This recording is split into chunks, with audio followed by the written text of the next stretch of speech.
Have you ever taken a really close look at your dinner plate? I mean, really looked at it? Because there's a hidden rule dictating almost everything we eat, a fundamental law of nature that most of us have never even heard of. And today, we're gonna uncover it. I mean, seriously, have you ever walked into a restaurant and seen, I don't know, grilled wolf steaks on the menu? Or maybe some crispy fried eagle wings? Of course not. It sounds ridiculous, right? But why? The meat section in any grocery store is just packed with beef, chicken, pork, lamb, and you'll notice they're all plant eaters. The predators, the animals that eat other animals, they're just completely missing. And here's the thing. This isn't just because they taste weird or because it's some kind of cultural taboo. Nope. This is a choice that humans, on every single continent, across all of history, have pretty much made independently. The real reason is this invisible, mathematical law of nature. And I promise you, once you see it, you will never look at food the same way again. Okay, so to get this, we have to talk about energy. More specifically, we've got to talk about the universe's most inflexible rule. Energy always comes at a cost. Every meal you've ever eaten, every single calorie you've burned, all of it started as sunlight. But at every step from that sunbeam to your plate, the universe demands a tax. You know, ecologists have a way to track this flow of energy. They call it trophic levels. The easiest way to think about it is like a ladder. Down at the very bottom are the producers. Those are the organisms that make their own food. And then every single step you take up that ladder represents a different kind of consumer. So here's how that energy tax really works. It all kicks off with the sun, right? Plants are primary producers. They only manage to capture about 1% of the sunlight that actually hits them. Now, when an herbivore, say a cow, eats that plant, it doesn't get all that energy, not even close. It loses about 90% of it just by, being alive, moving, breathing, staying warm. Then when a carnivore comes along and eats that cow, it also loses another 90% of the energy it just ate. The losses are, well, they're just staggering. And that's the crucial number right there. Only about 10% of the energy from one trophic level actually makes it to the next level up. This is famously known as the 10% rule. Now, it's not a perfect number for every single interaction out there, but it's an incredibly powerful average that basically governs the entire structure of life on our planet. And let's be clear, this isn't just some flimsy ecological guideline. This is a hard and fast constraint forced on us by the laws of physics. At every single step up the food chain, 90% of the energy just vanishes as heat, disappearing into the environment. It's an unavoidable tax that every living thing has to pay, no exception. So this brutal energy math creates something we can call the predator's curse, and it perfectly explains why the top of the food chain is such a difficult and honestly a lonely place to live. Let's take a look at what that actually means in the real world.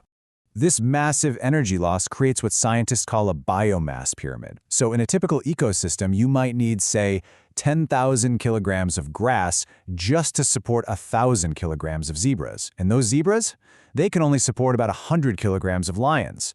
The pyramid just gets incredibly narrow, incredibly fast, because the math simply won't have it any other way. And this has some direct, really brutal consequences for predators. For one, they have to be rare. A single lion needs a huge territory. We're talking 20 square miles or more just to find enough food. It's also why lions sleep 20 hours a day. It's not because they're lazy, it's because they have to conserve every single precious calorie.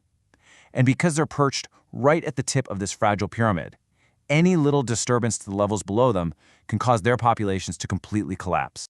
Now, our ancestors, they didn't know anything about trophic levels or thermodynamics, but they understood this calculation on a gut level. It was a matter of life and death, and believe me, they were very, very good at the math.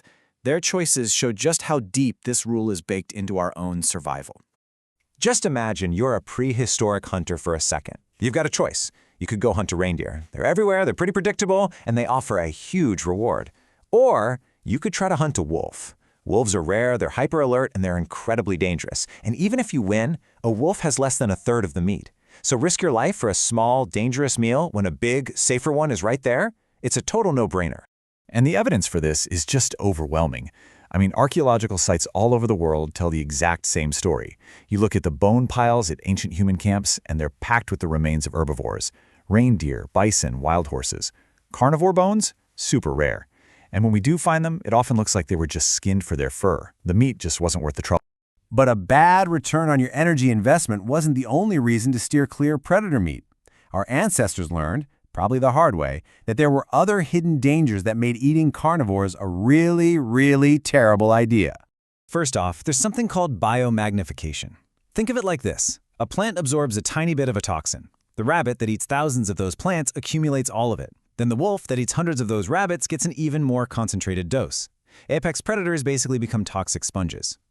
They're also often the final stop for all sorts of complex parasites, and deadly things like prions can build up in their nervous tissue. And on top of all that, their meat just often has a strong, gamey taste, which is basically our brain's natural warning sign saying, hey, maybe don't eat this. This same cold, hard math didn't just shape our hunting habits. It also dictated which animals we ended up domesticating, which in turn set the entire course for civilization itself. The logic here is incredibly simple. We domesticated cows to turn grass, something we can't eat, into milk and meat we can. We domesticated pigs to turn garbage and scraps into bacon.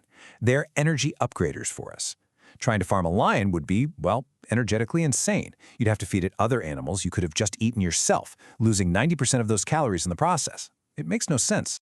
And this ancient logic is absolutely still in charge today. Modern industrial farming, with its crazy focus on feed conversion ratios and growth rates, is really just a high-tech, massive-scale attempt to make that 10% transfer from plants to animals as efficient as is humanly possible. So why does all this matter to you, right now? Well, because this invisible rule doesn't just explain the past. It's actively shaping our present, and it holds the key to our future relationship with food and the planet. Over thousands of years, humanity has gotten incredibly good at hacking this energy system. Fire let us unlock more calories from the food we already had. Agriculture let us completely redesign ecosystems just to funnel energy straight to us. Fossil fuels let us pour ancient, stored sunlight into our food system to blow past natural limits. And today, things like lab-grown meat, that's just the next step in the hack, an attempt to shorten the energy chain altogether. So really, every meal is a choice about where you want to sit on that energy pyramid. Eating plants is the most direct, most efficient way to get the sun's energy. Eating animals that eat those plants adds a step, and that big 90% energy tax. And this is exactly why, calorie for calorie, different foods carry vastly different environmental price tags. So when you really get down to it, the 10% rule is so much more than just a fact from a biology textbook. It's the invisible currency of human history. The cultures that figured out how to harvest cheap energy from lower on the food pyramid could support bigger populations, build cities, and ultimately free up minds to create art and science. Culture itself is basically what happens when energy becomes predictable. So that empty spot on the menu wasn't a gap in human culture. It was the shadow of thermodynamics falling across your dinner plate. The real question isn't why we don't eat lions. We know the answer to that now. The real question is, knowing the rules that built our world, what choices are we going to make next?